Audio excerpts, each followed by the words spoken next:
So, despite the marathon impeachment hearing today, the topic didn't get a whole lot of play on the debate stage tonight. But let's break it down with Fox News contributors Leslie Marshall and Kristen Soltis Anderson. Great to see both of you tonight. Great to see you. Hi, Shannon. Okay, so Kristen, first of all, your impressions of the day today. Two very big stories. First and foremost, the impeachment hearings today, Sondland was such an important witness, especially for the Democrats, because throughout all of this, there have been so many witnesses who have said, look, I overheard a call. I heard someone who said something. Sondland is someone who had had direct contact with the president. So he was particularly valuable as someone who could either confirm or disprove that the president had said, was there a quid pro quo? I thought the most interesting part of the hearing was then when Congressman Will Hurd, a congressman from Texas, asked Sondland, he said, look, on the one hand, you said Rudy Giuliani said quid pro quo, and then you said the president said no quid pro quo. How do you reconcile those two things? And Sondland said, I don't know. And when you look at the polls, that's where a not insignificant chunk of America tends to be. They may think that it sounds like the president did something that wasn't great, but they're not quite sure that it rises to the level of impeachment yet, or they're still waiting to see more information. Okay, Leslie, what about you? I mean, it didn't get a whole lot of discussion on the stage tonight, this idea of impeachment. It sounds like these folks say, listen, we can't depend on that. We got to go to the ballot box and beat him there. But it sounds like House Democrats are planning another plan of attack.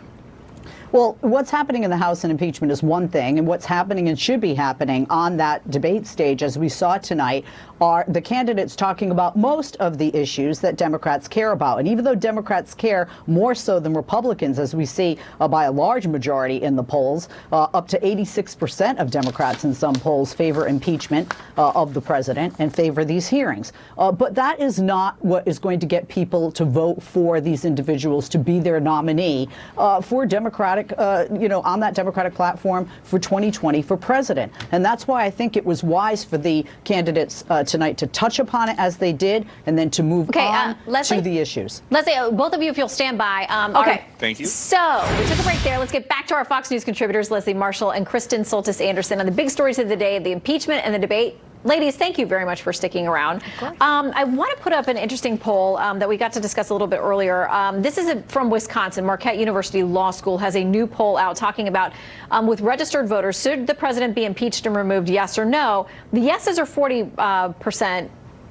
No is 53%. So it's a 15 or 13-point advantage for the president now. And you've seen movement in his direction. Kristen, what do you make of that?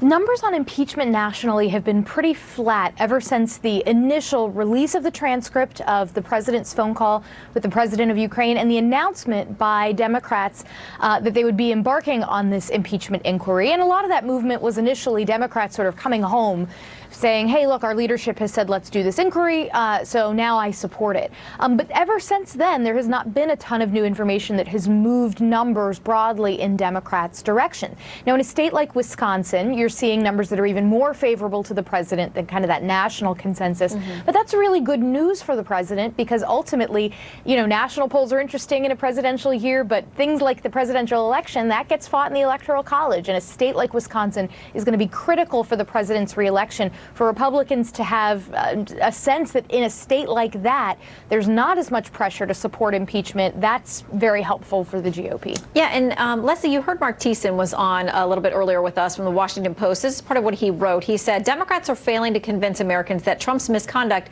rises to the level of treason, bribery, or other high crimes and misdemeanors. In blackjack, the tie goes to the dealer. In impeachment, the tie goes to the president. If Republicans fight Democrats to a draw, Trump wins. What do you think, Leslie?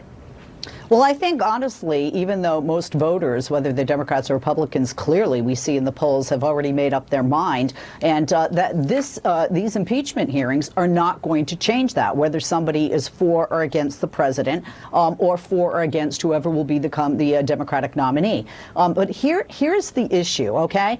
You look at this and and I even said this, and my prediction is that the Democratic majority in the House will vote to impeach. They will draft those articles of impeachment. In the Senate, Republicans will acquit, just like we saw back when Bill Clinton was impeached years ago. But we have a different landscape now politically than we did then. And I say that because at the time, Bill Clinton's approval ratings rose to 74%. Newt Gingrich resigned, and that would be Speaker Pelosi now. And of course, Republicans at that time lost seats in the House and the Senate. I don't think we're going to see it that way because I really think that voters are separating, as candidates are, the election from these impeachment hearings. So these poll numbers, as a Democrat, don't concern me, but Wisconsin is extremely important. I agree with that. Yeah, it's a big prize for either side. All right, Leslie and Kristen, thank you for sticking around and for being up late with us tonight. Good to see you both. Good to see you. Or I should say You too. early this Thank you. morning.